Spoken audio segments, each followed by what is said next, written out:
महाराष्ट्राची शान,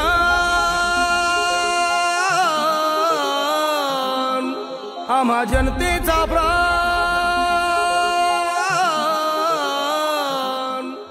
आधुनिक महाराष्ट्राचे शिल्पकार स्वर्गवासी यशवंतराव चव्हाण साहेब यांचा विचार, आदरणीय शरदचंद्रजी पवार साहेब यांचा उज्ज्वल वारसा, विचार आणि जनतेचे अफाट प्रेम यांच्या जोरावर खासदार सुप्रियाताई सुळे यांची वाटचाल सुरू आहे। स्वर्गीय यशवंतराव चव्हाण साहेब यांनी घालून दिलेले 80% समाजकारण आणि 20% राजकारण हे सूत्र त्या पुढे घेऊन जात आहेत। सामाजिक तसेच राजकीय क्षेत्रातही त्यांचा अतिशय सहजतेने वावर आहे। याचे गुपित हाच यशवंत विचार। बारामती लोकसभा मतदारसंघातून त्या राष्ट्रवादी काँग्रेसच्या खासदार म्हणून सलग 3 वेळा लोकसभेवर निवडून गेल्या। अल्पावधीतच महाराष्ट्राचा संसदेतील बुलंद आवाज म्हणून त्या ओळखल्या जाऊ लागल्या आहेत। सुप्रियाताई 2006 साली महाराष्ट्रातून राज्यसभेवर बिनविरोध निवडून गेल्या होत्या। त्यानंतर 2009 साली पहिल्यांदा तर 2014 साली दुसऱ्यांदा लोकसभेवर निवडून गेल्या। मी सुप्रिया सुळे लोकसभेच्या सदस्य म्हणून निवडून आले असल्याने राष्ट्रवादी काँग्रेसच्या संसदेतील गटनेत्या म्हणून त्या 2018 पासून ते आज तागायत जबाबदारी सांभाळत आहेत। त्यांच्या याच कामगिरीची दखल घेत बारामती लोकसभा मतदारसंघातील जनतेने त्यांना 2019 साली सलग तिसऱ्यांदा लोकसभेवर पाठवून त्यांच्या नेतृत्वावर शिक्कामोर्तब केले। मैं सुप्रिया सुले जो लोकसभा की सदस्य निर्वाचित हुई हूं। सुप्रियाताईंची संसदेतील कामगिरी, विषयांची अभ्यासू मांडणी आणि जनसामान्यांचे विषय मांडण्यात दाखवलेली तत्परता यामुळे त्या दिल्लीच्या वर्तुळात अभ्यासू आणि संवेदनशील राजकारणी यासोबतच एक उत्तम संसदपटू म्हणून ओळखल्या जातात। राईट टू डिस्कनेक्ट सारखी बरीच बहुचर्चित खासगी विधेयके त्यांनी मांडली। कुठलाही प्रोफेशनल माणूस असेल तो 1-2 दिवसाची सुट्टी घेतो आणि त्याच्यामुळे त्याला एक नवीन ऊर्जा मिळते पुन्हा एकदा सोमवारी काम करायची। याशिवाय संसदेतील अतिशय महत्त्वपूर्ण चर्चांमध्ये त्यांची अभ्यासपूर्ण मांडणी आवर्जून ऐकली जाते। त्यांचा संसदीय कामकाजाचा लेखाजोखाच त्यांचे कर्तृत्व सांगण्यासाठी पुरेसा आहे। सुप्रियाताई बारामती लोकसभा मतदारसंघातून 15व्या लोकसभेवर 2009 साली पहिल्यांदा निवडून गेल्या। या संपूर्ण काळात त्यांनी संसदेत 86% उपस्थिती नोंदवली। यावेळी नॅशनल ॲव्हरेज 76% तर स्टेट ॲव्हरेज 74% होता। त्यांनी 38 चर्चांमध्ये भाग घेतला। यावेळी नॅशनल ॲव्हरेज 37.9 तर स्टेट ॲव्हरेज 28.8 इतका होता। ताईंनी 15व्या लोकसभेत एकूण 739 प्रश्न उपस्थित केले। यावेळी नॅशनल ॲव्हरेज 300 तर स्टेट ॲव्हरेज 500 असा होता। या लोकसभेत त्यांनी 5 खाजगी विधेयके देखील मांडली। यावेळी नॅशनल ॲव्हरेज 0.8 इतका तर स्टेट ॲव्हरेज 1.7 इतका होता। ताई 16व्या लोकसभेत दुसऱ्यांदा निवडून गेल्यानंतर त्यांनी अतिशय उत्तम दर्जाची कामगिरी नोंदवली। या काळात त्यांनी 96% उपस्थिती नोंदवली। या लोकसभेत उपस्थितीचा नॅशनल ॲव्हरेज 80% तर स्टेट ॲव्हरेज 78% इतका होता। या काळात त्या 152 चर्चांमध्ये सहभागी झाल्या।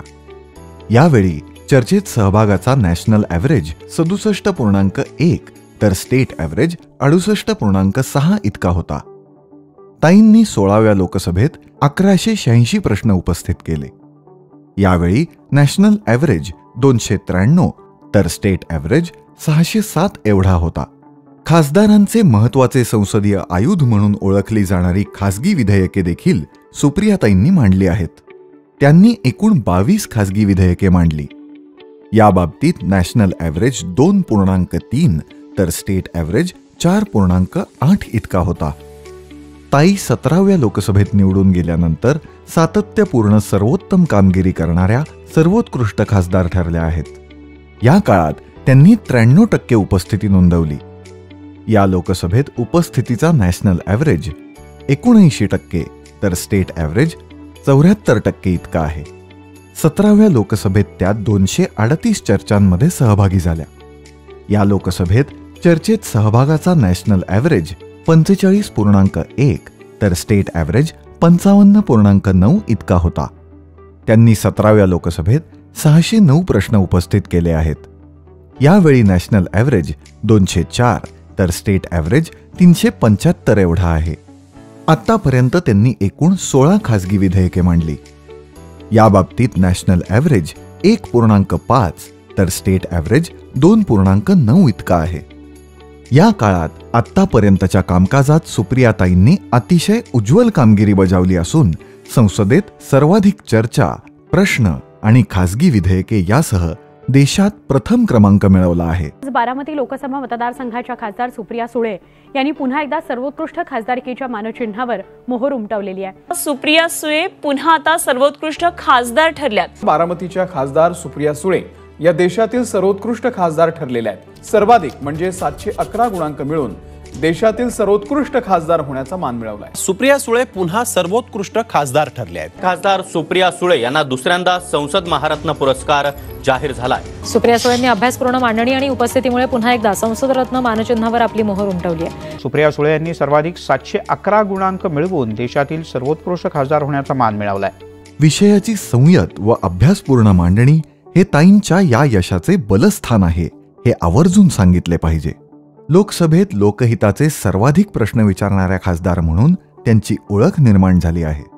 आजवरच्या त्यांच्या सातत्यपूर्ण संसदीय कामगिरीची दखल राष्ट्रीय स्तरावर घेण्यात आली. त्यांना अनेक राष्ट्रीय व आंतरराष्ट्रीय पुरस्कारांनी गौरवण्यात आले आहे.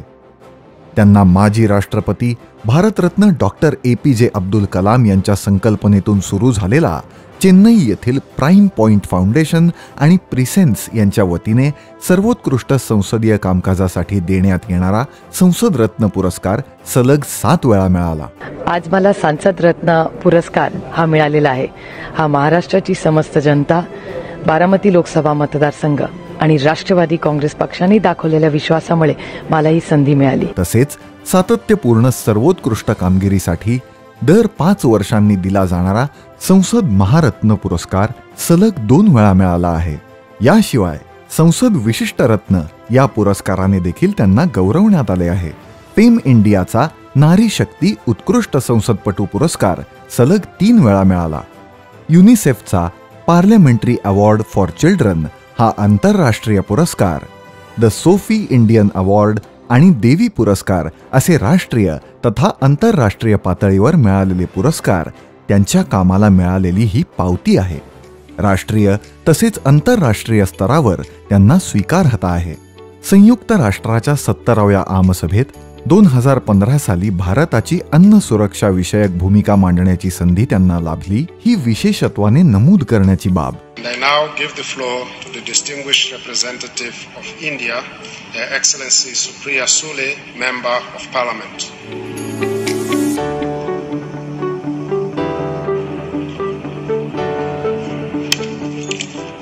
Namaste. Mr. President, at the outset, I would like to thank Judge Rajni Abraham, President of the International Court of Justice, for his comprehensive report on the judicial activities of the court for the period between August 2014 and July 2015. सुप्रियाताई आपल्या यशाचे श्रेय मतदारसंघातील जनतेला देतात. And people from Baramati who gave me this opportunity to stand here, because I have no identity here. My identity is my constituency and people. So I'm eternally grateful to be a part of this esteemed place, which is a temple of democracy, and I commit myself to working here and working within the rules of the constitution. त्यांचा विश्वास सार्थ ठरवण्यासाठी त्या सातत्याने प्रयत्न करीत असतात. त्यांची संसदेतील सर्वोत्तम कामगिरी याचा सर्वात मोठा पुरावा आहे. सेवा, सन्मान आणि स्वाभिमान ही त्यांच्या कार्याची त्रिसूत्री आहे. आपल्याला एक 3 पदरी कार्यक्रम घ्यायचा आहे. सेवा, सन्मान आणि स्वाभिमान. सेवा मायबाप जनतेची, सन्मान शेतकऱ्याचा, कष्ट करणाऱ्यांचा, महिलांचा आणि शेतकऱ्यांचा, आणि स्वाभिमान तुमच्या आणि माझ्या महाराष्ट्राचा. मायबाप जनतेची सेवा, शेतकरी आणि महिलांचा सन्मान आणि महाराष्ट्राचा स्वाभिमान यांची जोपासना करण्यासाठी त्या अग्रेसर असतात. सुप्रियाताईंनी गल्ली ते दिल्ली आपल्या कर्तृत्वाचा शिक्का उमटवला आहे. आदरणीय पवार साहेबांनी दाखवलेला स्वाभिमानी निडर आणि जनतेच्या हितासाठी काम करण्याचा संघर्षाचा मार्ग त्यांनी निवडला आहे. स्वाभिमानी, विकासाची वाट दाखवणाऱ्या आणि मराठी माणसांच्या न्याय हक्कांसाठी लढणाऱ्या, सदैव काम करणाऱ्या विचारांचे त्या आचरण करतात. म्हणूनच देशात आणि महाराष्ट्रात रयतेचे राज्य आणण्यासाठी सर्व कार्यकर्ते आणि पदाधिकारी एक दिलाने त्यांच्या सोबत उभे आहेत. त्यांचा हा विश्वास सार्थ ठरवण्यासाठी सुप्रियाताई सदैव कार्यरत आहेत. सुप्रियाताई संसदेतील सर्वोत्तम कामगिरी आणि सामाजिक तथा राजकीय आयुष्यातील कार्यामुळे महाराष्ट्रासह देशातील वंचित, शोषित घटकांसह जनसामान्यांचा बुलंद आवाज बनलेल्या आहेत. आवर्जून नमूद करण्याची बाब म्हणजे त्यांच्या या कामगिरीची दखल घेऊन देशातील अग्रणी मासिक इंडिया टुडे यांनी त्यांचा देशातील 100 कर्तृत्ववान महिलांच्या यादीत समावेश केला आहे. India's leading female politicians and Lok Sabha MP Supriya Sule. Check out the she list in the anniversary issue of India Today. Baramati Lok Sabha मतदारसंघासह महाराष्ट्राला अभिमान वाटावा असा हा बहुमान आहे. म्हणूनच देशात नंबर 1च्या सर्वोत्कृष्ट खासदार असणाऱ्या सुप्रियाताईंना, म्हणूनच ताई आपली हक्काची हे बिरुद खऱ्या अर्थाने शोभून दिसते.